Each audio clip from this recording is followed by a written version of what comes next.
motorsports.net, home of Motorsports Talk. It was a Sin City showdown in Las Vegas for NASCAR racing and a showdown in St. Petersburg for the Verizon IndyCar Series. Xfinity Series on Saturday. A couple in a crash in the party with a winner of the Boyd Gaming 300, Joey Logano, in the number 12 Ford Mustang, and the Monster Energy NASCAR Cup Series racing on Sunday. The Cobalt 400. The checkered flag goes to Martin Truex Jr., driver of the 78, and of course, the little brouhaha afterwards. We'll get into that in a moment.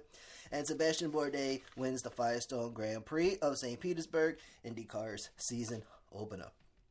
So a quick rundown of the latest driver standing.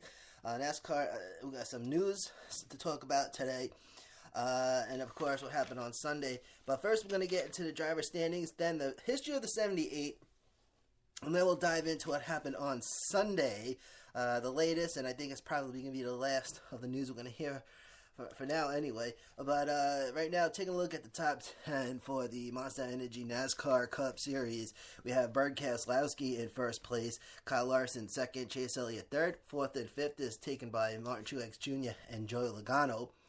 Sixth place, we got Ryan Blaney. Seventh is Kurt Busch, Kevin Harvick in eighth. Ninth, it's Casey Kane and Jamie McMurray in 10th. 11th through 15th in order, Trevor Bayne, Clint Boyer, Matt Kenseth, Eric Almirola, Denny Hamlin.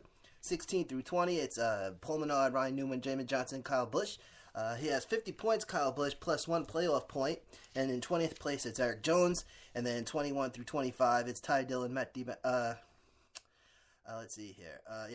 Ty Dillon, Matt DiBenedetto, Cole Witt, and Austin Dillon. That runs out the top 25. Now, points-wise, Keselowski with 130 points and 5 playoff points. But Truex Jr., who won all 3 stages on Sunday, and of course winning the race, has right now 127 championship points and 7 playoff points. So it's 1 and 1 plus 5, and that gives you the 7. Kurt Busch has 5 playoff points right now, and Kevin Harvick with 3. Taking a look at the Xfinity Series top 10. We'll just do the top 10 here. Elliott Sadler, Ryan Reed, William Byron, Daniel Hemrick, and Darrell Wallace Jr. Right now 1 through 5th. 6th through 10th, we have Matt Tiff, Brian Pohl, Brian Gowen, Dakota Armstrong, and Cole Custer. Elliott Sadler with 2 playoff points, and who won 2 stages so far. And there was a mistake. I said that we haven't had a Cup Series, Xfinity Series driver win a race as Open Cup, but that's incorrect. The first Xfinity Series race in Daytona was won by Ryan Reed, so he has 5 playoff points, 95 championship points, 5 playoff points with 1 win, and that's Ryan Reed, driver of the 16 car. We'll do trucks next week, since trucks aren't racing this weekend. But the manufacturer stand-in so far for the Monster Energy NASCAR Club Series, Ford right now is in first place, Chevrolet in second. Third, it's Toyota. Ford with 113 points, Chevrolet with 104, Toyota with 103. And then the Xfinity Series, Ford also in first place, Toyota in second, Chevrolet in third. Ford with 115 points, Toyota with 105, Chevrolet with 104.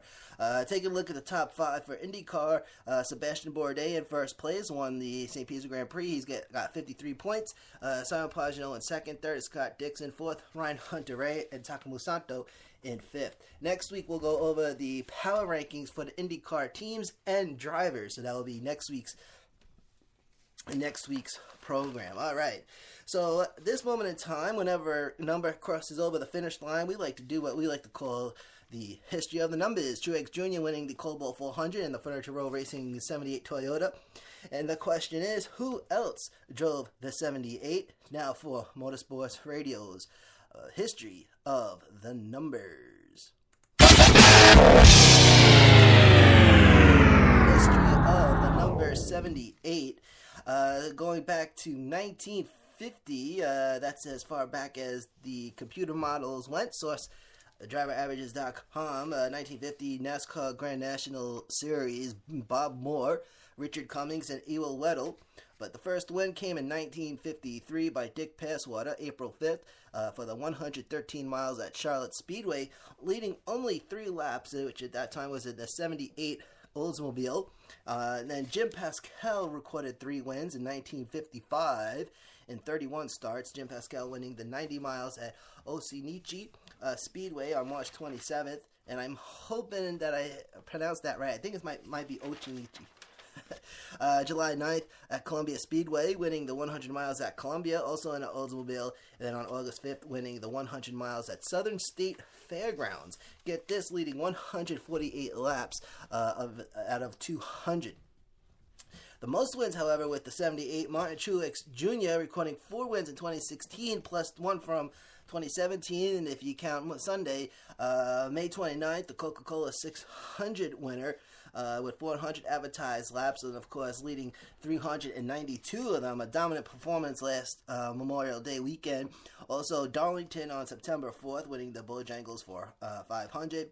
Dover on October 2nd, which is the Citizen Soldier 400, leading 187 laps. And also the first race of the 2016 Chase, now known as the Playoffs, winning in Chicago. That would be the Teenage Mutant Ninja Turtle 400 advertised laps, and Truex Jr. leading 270, and that's what I'm saying. Truex Jr. is going to be making headlines this year. Other 78 drivers: Kurt Busch 2013, Regan Smith 2009 to 2012, Joe Nemechek 2007 and 08, and then in 2006 and 2007 it was Kenny Wallace. Car makes for the 78: Chevrolet, Oldsmobile, Ford, and Toyota. Chevrolet for 388 races, Toyota for 44.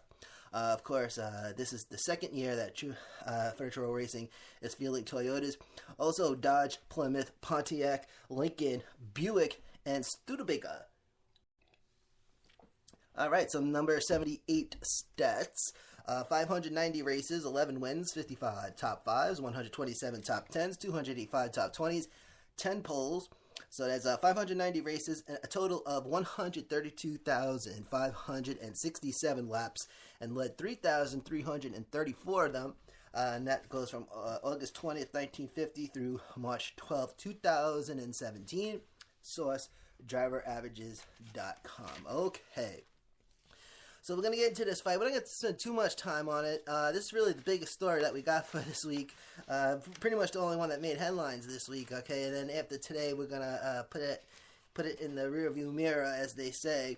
Okay, so it started with an incident between Kyle Busch and Joe Logano. The 18 and the 22 get connected on the last lap. White flag in the air. The 18 goes spinning, gets loose, and then Kyle Busch afterwards walks over to Logano, and then Kyle Busch threw the punch.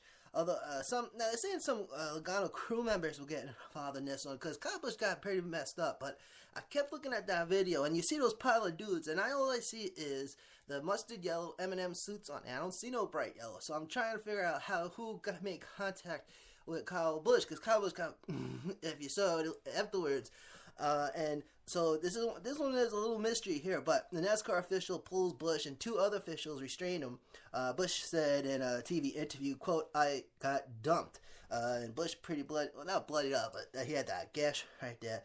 But it looks like, according to NASCAR.com, the 22 got loose and got the 18. Racing pretty hard down in 5th place. But Logano says, quote, "We were just racing hard there at the end. I was underneath him on the backstretch and he tried to crash me in the corner." And so he said some other stuff too. Kyle Busch says he just dumped him. Logano claiming Busch tried to crash him. And so Busch is trying to claim that Logano crashed him. So, and it looked like the 18 got into the 22. So I thought it was Logano that started throwing punches, but it was actually Kyle Busch. And Logano did say that he meaning Busch, was in a fighting mood, saying, quote, "I never had an issue with Kyle. Kyle and I have always raced really well together, and we never had an issue, but I guess that's over." A little dramatics, if you will. But Busch then heads to the infield care center. Logano's crew chief, Todd Gordon, and a bunch of Team Penske crew members head to the NASCAR Hall on their own will. So, so now the aftermath, if you will, some Twitter responses. Dale Jr. saying, "Yep, you are mad. When you're mad, you do stuff like that. But no matter how justified / pissed you feel, maybe it's best to do it off camera." My favorite here is Denny Hamlin saying, "What's up? Heard there was a fight." Logano teammate Brad Keselowski, "In my opinion, fighting in motorsports is dumb. It always turns into a pile, and your own guys hit each other," which is kind of what it looked like out there in a way. So as of 7:16 p.m. Eastern on Sunday, 24% say that they should penalize Kyle Busch, 3% say penalize Logano, 10% say penalize all that are involved in the fight, and 63% say nothing, don't do nothing, that's racing. And I would have to say that the 63% want it because that's the news that came out yesterday. Some fans tweeted, note to Kyle Busch, if you're going to pick a fight, make sure the other guy doesn't have 10 friends with him. Kyle Busch says, I got dumped. He flat out just drove straight into the corner and wrecked me. That's how Joey races, so he's going to get it. So I got a link at motorsportsradio.net of other NASCAR driver conflicts. So click the NASCAR driver conflicts button and that'll actually bring you to the NASCAR page. They got a little picture thing going on there. Source for this right up here, NASCAR.com and the Las Vegas Journal. Now, some other news is that Mars Inc., big time sponsor of Kyle Busch's 18 car. Everybody knows Mars makes those M&Ms. Not happy with the events that unfolded on Sunday, releasing a statement on Monday, quote, the recent actions by Kyle Busch are not consistent with the values of Mars Chocolate North America. While we are disappointed with the situation, we hope the drivers and team members involved learn from this experience and continue to grow as professional athletes representing the sport. Now, Brian France, NASCAR chairman, the big guy, made a statement on Sirius XM NASCAR Radio's Trading Paint. We are going to have moments we just shouldn't come out of our chairs over this. The drivers are doing everything they can. The pressure on these guys today is so difficult, so it shouldn't surprise anybody that every once in a while somebody is going to boil over. Somebody is going to think that they saw an incident in a different way, and whether it's true or not true doesn't matter. Emotions are going to get the best of them. That's just part of it. He continues saying that we also want to be realistic. There is just a lot of emotion and a lot of pressure on these guys to do well and compete at a high level. When something goes terribly wrong, as it did for Kyle, emotions are going to get the best of all of us at some point or another. Obviously, that happened on Sunday. Now, here is another kink to this story, if you will.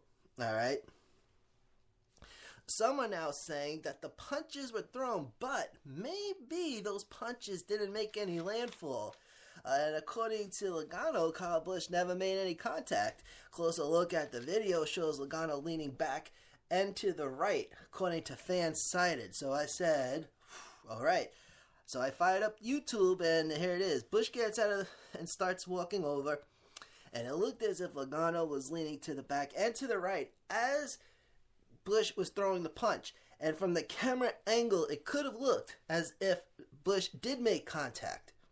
And I will say this, I also studied the 18 and the 22 out on the track, and it was quite clear the 18 drops down and gets the 22. Now, I'm not saying that it was intentional, okay? And I got no beef with the JGR drivers, but if you saw the video and if you saw that race, you could see quite clear the 18 came down and clipped the 22. I think the 22 might have been at the wrong place at the wrong time. Logano might have been a little loose also, because if you remember, here's how this whole incident went down on the track, all right? It all started on that last restart. You had Keselowski and Truex Jr. side by side, right?